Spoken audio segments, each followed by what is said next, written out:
fire.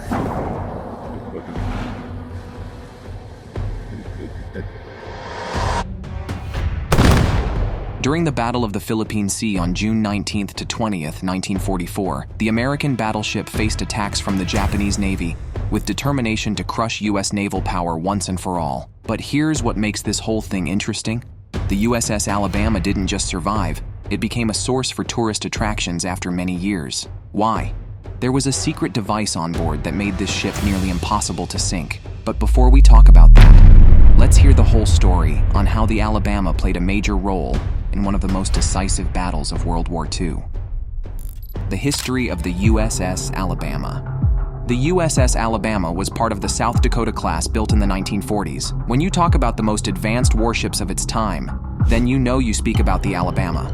She was designed to be tough, even though she was a bit cramped due to strict weight limits imposed by earlier treaties. But those tight spaces didn't stop the Alabama from being a powerhouse in battle.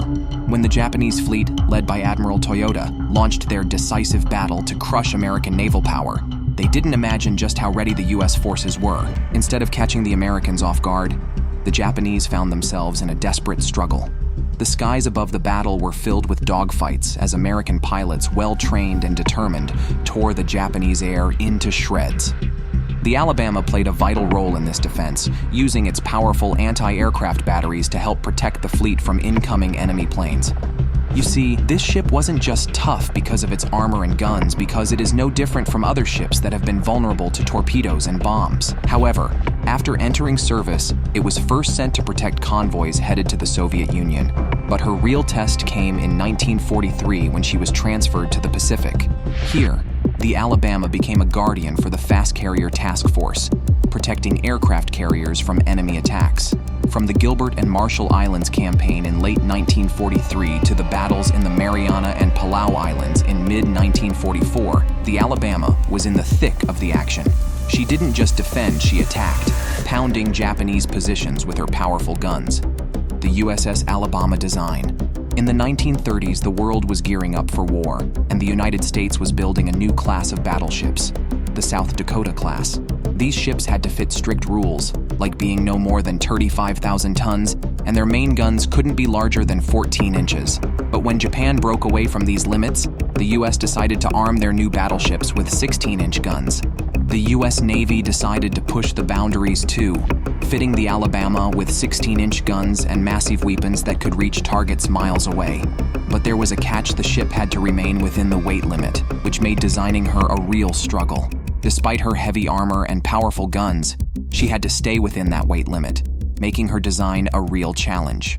The Alabama battleship was in truth built for power and speed at 680 feet long and armed with massive 16-inch guns that could hit targets from miles away, not to mention equipped to carry a crew of over 2,500 men, all focused on one mission: to win the Battle of the Philippine Sea. Powered by 4 huge steam turbines, she could reach speeds of over 27 miles per hour, making her one of the fastest battleships of her time. As the Alabama moved through the waves, she also carried 3 Kingfisher float planes. These planes scouted the area, looking for enemy ships. Every person on board had a role to play, and their determination was key to the ship's success. And like we said a while ago, speed and power were just part of what made the Alabama so special. Moreover, the ship was armed with a main battery of 9 16-inch caliber Mark VI guns in 3 triple-gun turrets on the center line, 2 of which were placed in a super-firing pair forward, with the 3rd aft. The secondary battery, on the other hand, had 25-inch caliber dual-purpose guns mounted in twin turrets clustered amidships, with 5 turrets on either side. The Alabama wasn't just relying on her guns. She had cutting-edge radar systems to spot enemy planes and ships before they got too close. And in 1941, she got her first SC air search radar, and by 1943, she was equipped with some of the best radar tech available. This helped her see enemy aircraft from miles away, giving her crew the edge they needed. Throughout the war, the USS Alabama kept upgrading to stay ahead of the enemy. She got new radar sets, better fire control systems, and even special equipment to jam enemy radar. She was a high-tech powerhouse, always ready for the next challenge. The ship's light anti-aircraft battery was gradually expanded. 4 more 40mm quadruple mounts were allocated to the ship in late 1942, but by the time she underwent her refit in November 1943, The allotted armament had been increased to 12 quadruple mounts. 2 more were to be added to the forecastle in 1945, but experience with other ships demonstrated these to be excessively wet in most sea conditions and thus unusable, so they were never installed aboard Alabama. In May 1943, she had another 8 20mm guns installed, bringing the total to 53 of the guns. By 1945, the ship's 20mm battery had grown to 56 guns, all in single mounts. She was slated to have these exchanged for 40 twin mounts, but the work was not done before the war ended, and she was removed from service. The battle in the Philippines and the role the USS Alabama battleship played. It all started on June 19, 1944. The USS Alabama in the middle of the Pacific Ocean was surrounded by nothing but water and the threat of Japanese planes coming in from all directions. It was one of the most intense battles of World War II that no one thought could have gone the way it did. They planned to crush the U.S. Navy with a decisive battle west of the Mariana Islands. The American forces had just invaded Saipan, and the Japanese saw this as their chance to strike back hard. But things didn't go as planned for Japan. Instead of hitting the vulnerable American troop transports, Admiral Toyota chose to go after the U.S. carrier forces. Japanese airplanes came in their numbers, hoping to finish this up once and for all. But what happened next was a disaster for Japan. Their pilots, many of whom were inexperienced, were no match for the American defenses who were in USS Alabama. As part of the U.S. Pacific Fleet, this battleship was in the thick of the action. With its massive guns and skilled crew, the Alabama played a major role in defending the American carriers. You see, the USS Alabama wasn't just any battleship, it was a heavy-duty machine. By the end of the battle on June 20th, the Japanese Navy had suffered a shameless defeat and lost nearly all of their remaining experienced pilots. Service history, construction, and Atlantic operation of the USS Alabama. Imagine being part of this massive ship, learning how to operate its guns and powerful engines. Hold on, before you keep imagining and wander off, let's first go back to February 1st, 1940, when the keel of Alabama was laid down at the Norfolk Navy Yard. Nothing serious happened after the keel was laid, but by February 16, 1942, the Alabama was launched into the waters, with Crane Ship No. 1 helping to fit her with heavy armor and armament. Just 6 months after her launch, on August 16th, she was officially commissioned into the U.S. Navy, but that was only the beginning. On November 11th, the Alabama began her shakedown cruise in Chesapeake Bay, testing her systems and crew. With the shakedown complete, the USS Alabama headed to Casco Bay, Maine, for initial training, and on January 11, 1943, Alabama returned to Chesapeake Bay for more training, and then moved to Norfolk, gearing up for her real tests ahead. In early 1943, Alabama was assigned to Task Group 22.2 and sent back to Casco Bay for tactical training. This was where the crew got ready for their upcoming missions, honing their skills to perfection.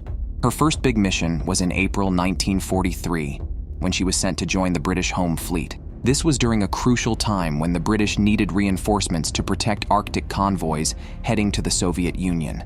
The USS Alabama and her sister ship, South Dakota, sailed through rough waters to get to Scapa Flow, the British naval base in Scotland. In Scapa Flow, Alabama was put through some serious training to team up with British ships like HMS Anson and Duke of York. They practiced drills and got ready for joint operations.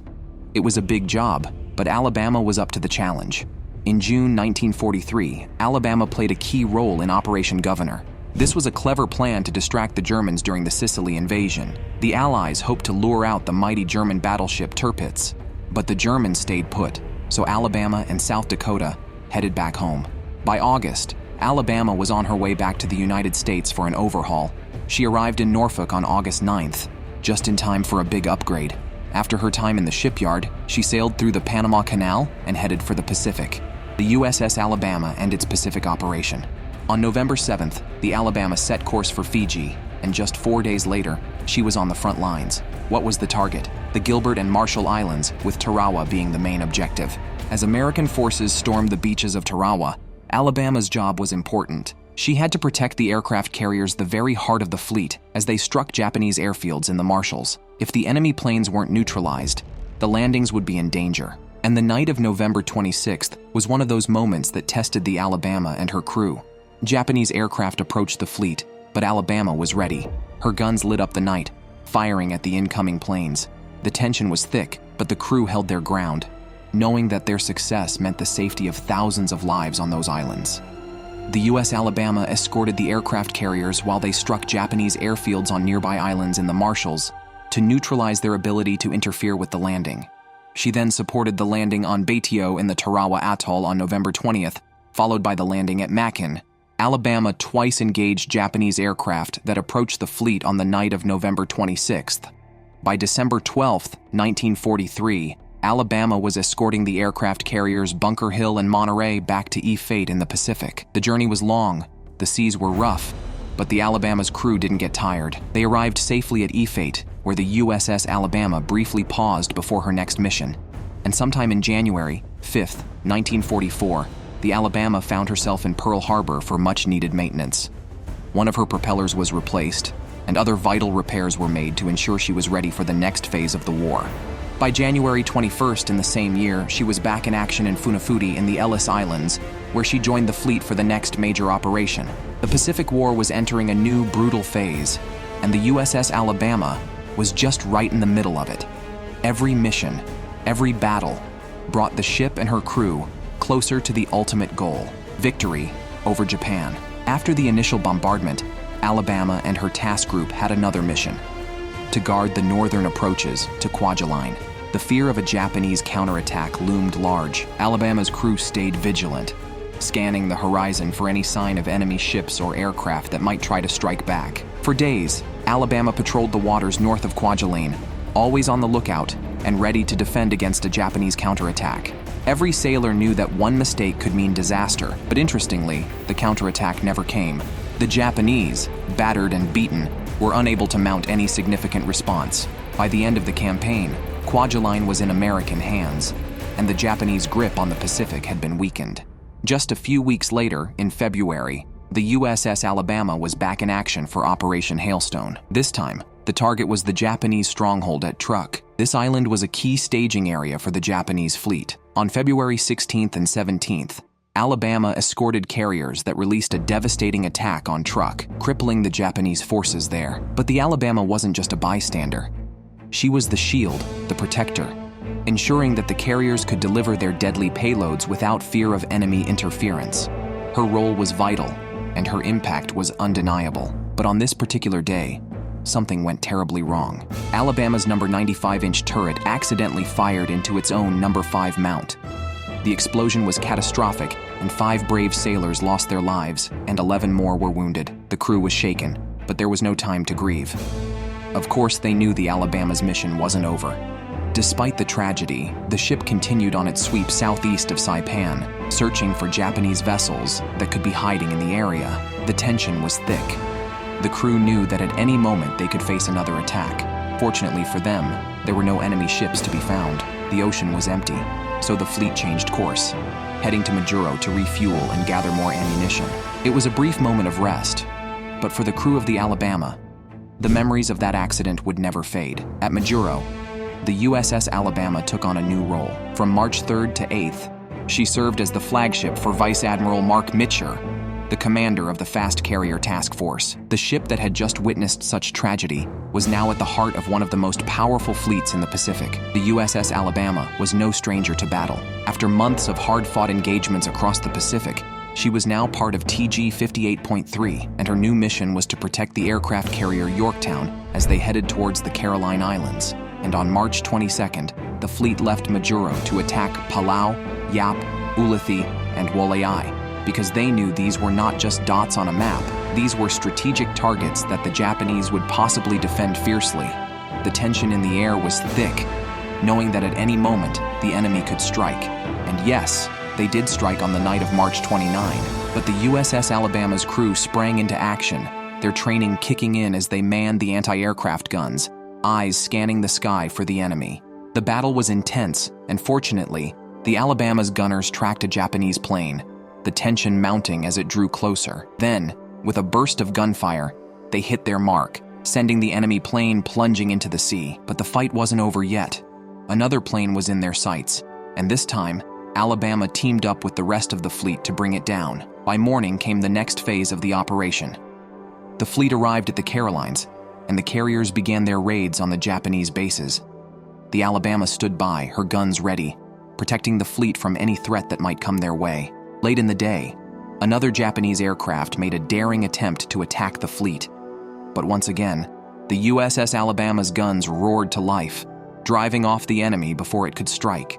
In early April, after a much-needed refuel and resupply in Majuro, Alabama and her fleet sailed once again.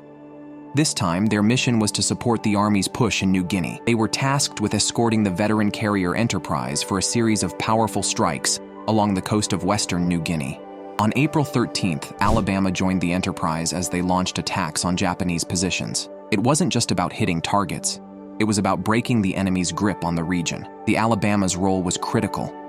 She stood guard, ensuring the carrier could strike without fear of retaliation. The tension was high. Each strike carried immense risk, but the USS Alabama's crew was focused. Their goal was to support the Army's operations by crippling Japanese defenses, and they did just that. Then came May 1st, when the fleet, including Alabama and 5 other battleships, turned their guns on Pohnpei and the Carolines. It was a massive bombardment, if you ask me, because it weakened the Japanese hold on the island.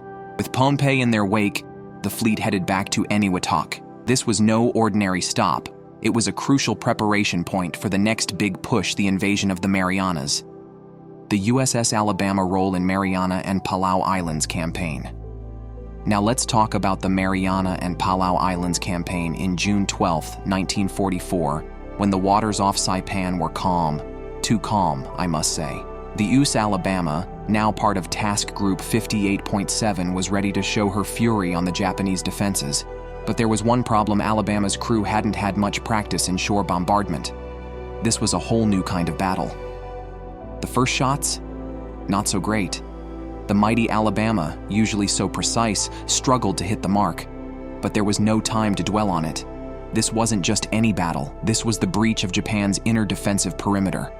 By June 15, 1944, the ground troops landed on Saipan, kicking off a brutal fight that drew the Japanese fleet out of hiding. And like we said a few moments ago, the landing was a breach of Japan's inner defensive perimeter that triggered the Japanese fleet to launch a major counter-thrust with the first mobile fleet, the main carrier strike force. Then came the big day, June 19, 1944, when the Japanese fleet, known for its relentless attacks, finally arrived. The air was thick with tension, and every sailor on board knew what was coming. Then, at precisely 10:06 a.m., Alabama's radar picked up something, a blip 141 nautical miles away. The enemy was approaching fast. Just moments later, the USS Iowa confirmed what everyone feared: the Japanese aircraft were closing in, and they were coming in waves.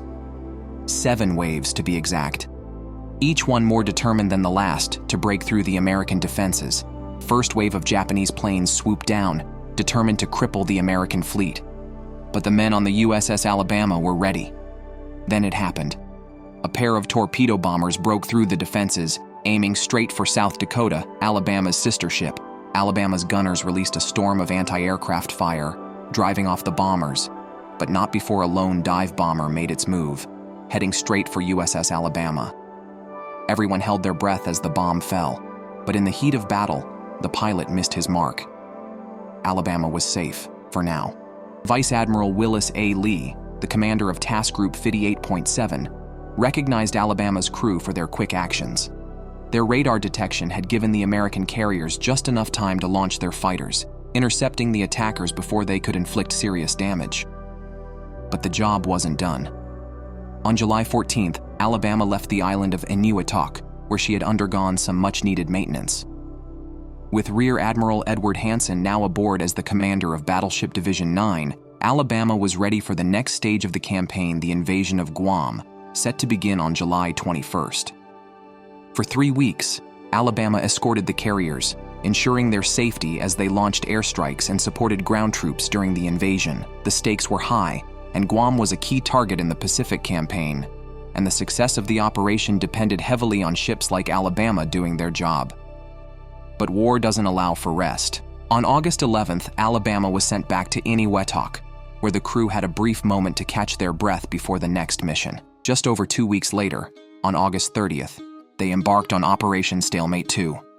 This time, the target was a series of islands, Peleliu, Ulithi, and Yap.